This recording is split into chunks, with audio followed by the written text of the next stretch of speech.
Okay. Hi, my name is Ashley. I am 20 years old. I am a current, almost soon to be graduate of James River Leadership Campus. I'm going to tell a story about when I had an allergic reaction to a cashew. So this was about 2 years ago, I think. I was at work and I worked in a deli at a grocery store, and we had a salad that had nuts in it. Cashews is called cashew chicken salad, and so I ate the salad right next to it, not knowing that a cashew had fallen into the salad. So I ate it and I swallowed it, and then moments later my mouth swelled up. I couldn't breathe. I felt like I was going to throw up.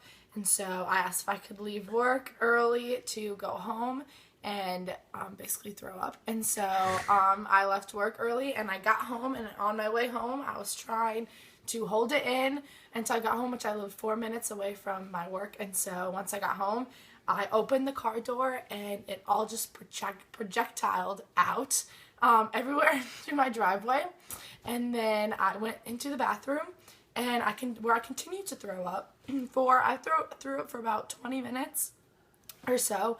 And after that, my throat swelled shut and I could barely breathe.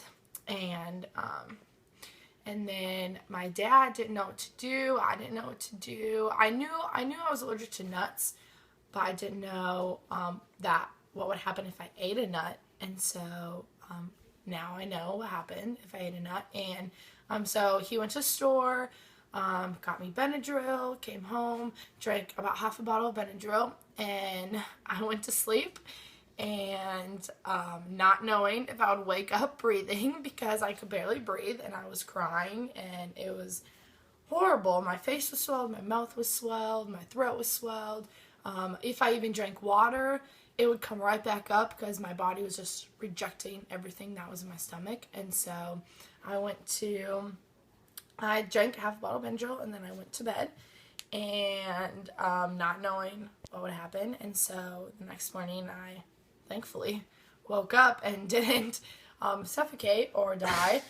And so that was a really scary moment for me. That never happened to me before. Wasn't quite expecting that to happen. And so now I've learned my lesson to never digest a nut.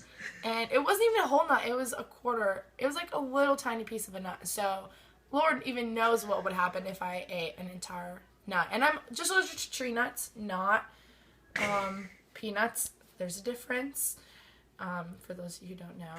And now I currently have an EpiPen that I have to carry with me wherever I go. And I'm very careful about what I eat. And I always ask if something has nuts in it. If I don't make it myself, I always ask if there's nuts, just to be safe so I don't die, because who knows what would happen. And so that is my story. And also, I'm a little hoarse. My voice is a little hoarse. I just got back from camp and I lost my voice a little bit and I'm a little sick. So forgive me on that. So thank you for listening to my story. And that was my horrific story, I guess.